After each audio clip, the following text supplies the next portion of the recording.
Okay guys, I'm going to show a little bit of the milling process just to show you the kind of surface this to give. I've got a lot of milling to do. Next section of this video should be the planer. It's very loud. I've got dust collection set up on it, but I'll show several passes on it, and then I'll show maybe several passes on the planer, and then I'll show you the end result of it milled to what it should be. But like I said, it's very loud, very noisy as far as the video. So let's get started.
Okay guys, hope you can see this.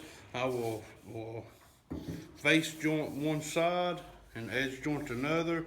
That way when I run it through the planer, it's got a flat surface. I will plane the top, and this side will be put on a table saw against a square fence and cut to width. And I will do all this material this way.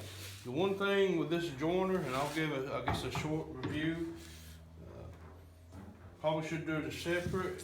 These push blocks, you've seen me try to use them. I don't like putting my hands at the back, although I'll keep them at the very top of the wood.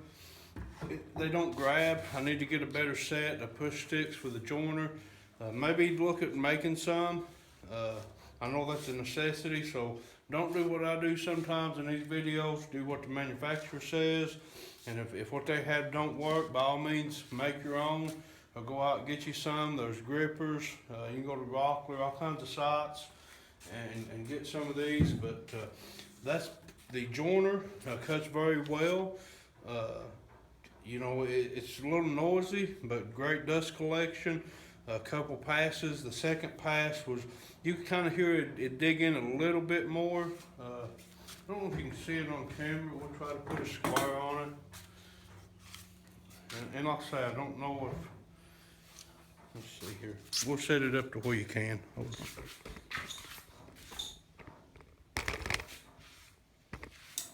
May get a little shaky here, guys.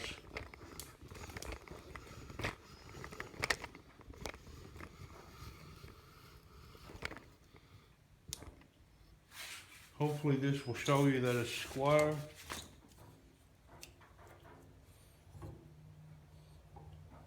I don't know if you can see that on camera. I certainly hope you can. But it's to my eyes, with this combination square, it's dead on. So couldn't ask for something better from a 6-inch benchtop joiner. And you see what kind of projects I'm attempting to take on with it. If it fails, it's definitely not the joiner or the planer's fault. It's going to be the user. So like I say, hopefully you can see that, and stay tuned. And we'll here in a second get this milled up and show you the finished pieces.